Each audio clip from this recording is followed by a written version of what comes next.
conducting a field trip for Palm Beach Gardens Elementary School. They come through, they get a tour of the facility, so they learn all about the Loxahatchee River, because each one of our exhibits represents a different habitat on the river. So when you hear Loxahatchee, it means River of Turtles.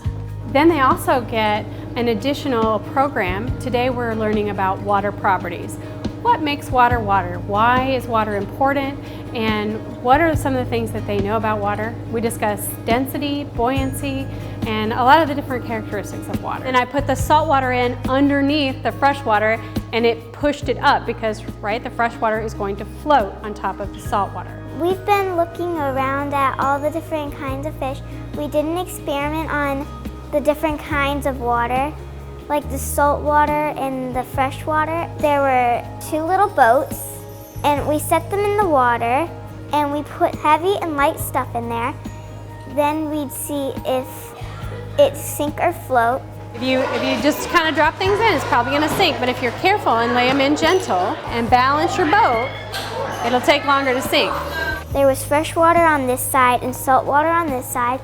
The salt water seemed to work the best because it had a little more stuff in it than the fresh water. Ooh, yeah, you can put the marbles on the side and keep it balanced. Good. The River Center is a program of the Loxahatchee River District. The whole purpose of the River Center is to get people to better understand the Loxahatchee River. It's a very special river. It's one of only 2 wild and scenic rivers in the state of Florida.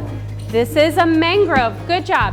This is what we call a red mangrove, and we can tell that it's a red mangrove because it has all those crazy roots down at the bottom. We're looking at all kinds of fish, and we're learning about exotic and native fish. Exotic is fish that come somewhere else, and native is fish that came from Florida. I'm a marine animal. Why would I live somewhere where I'm going to be out of the water half of my life?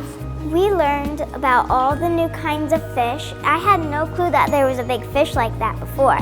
So it's nice to know that there's new fish that I never thought of before. Well, we are in the wild and scenic part of the river, and there are turtles. It feels great learning about all kinds of fish and learning about turtles and learning about rivers and wildlife. Where does your fresh water come from? I know you can get it out of the sink, but where does it come from before it's in the sink? What I really want kids to go home with is the fact that the environment is not a destination. The environment is where we live. It's their backyard, and we all have an impact on it. Whether it's positive or negative, we can all make that decision about how we're going to impact our environment. And we need to protect all of the habitats to make sure that they continue to function.